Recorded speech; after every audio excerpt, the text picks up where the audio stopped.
එංගලන්තේ හමුදා කඳවුරකට අලුතින් පත් වෙලා ආපු CEO කඳවුර නිරීක්ෂණය කරන්න යනවා. යනකොට කඳවුරේ උද්‍යානයේ තියෙන බංකුවක් සෙබළු දෙන්නෙක් මුර කරනවා දකිනවා.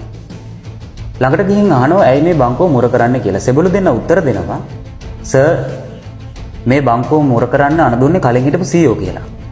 ඒ වෙලාවේ අලුත් CEO පරණ CEOට දුරකථන ඇමතුමක් දීලා අහනවා සර් ඇයි මේ බංකුව මුර කරන්න අනදුන්නේ කියලා. ඒ වෙලාවේ CEO කියනවා මටත් කලින් හිටපු කෙනා තමයි ඔකට අණ දීලා තියෙන්නේ කියලා. මේ ප්‍රශ්නේ මේ විදිහට කලින් හිටපු CEOල තුන්දෙනෙක්ගෙන්ම අහන්න වෙනවා. ඒ හැමෝගෙම උත්තරේ තමයි මට කලින් හිටපු කෙනා තමයි ඔකට අණ දීලා තියෙන්නේ කියලා. අන්තිමට කොහොම හරි මේ බංකුව මුර කරන්න අණ දීපු CEOව හොයාගන්න පුළුවන් වෙනවා. ඔහු වයස අවුරුදු 95ක විශ්‍රාම ගියපු මිනිස්සෙක්. එතුමාගෙන් අහනවා සර් මම අහවල් කඳවුරේ අලුත් CEO. ඔබතුමා ඉන්න කාලේ කඳවුරේ උද්‍යානයේ තියෙන බංකුවක් මුර කරන සෙබළු දෙන්නෙක් යොදවලා තියෙනවා. ඇයි එහෙම කරේ කියලා. ඒ වෙලාව විශ්‍රාමවල CEO ගේ උත්තරේ තමයි මොනවා? බංකුවේ ගාපු තීන්දුව ටික තාම වේලිලා නැද්ද? අනුන් කරන පළියට කරන හුඟක් දේවල් අපේ ජීවිතය ඇතුලේ තියෙනවා.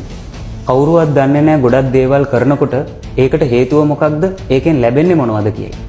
අපි අවුරුදු 4500ක් ජීවත් වෙන අය නෙමෙයි. ටික කාලයක් ඉන්නේ. ඒ ටික කාලෙදී කාලය හුඟක් අපිට වටිනවා. ඒ හින්දම අපේ ජීවිතේ අපි කරන ගොඩක් දේවල් ඇයි කරන්නේ? කළාම මොනවද ලැබෙන්නේ කියලා පොඩ්ඩක් හොයලා බලන එක නරකද?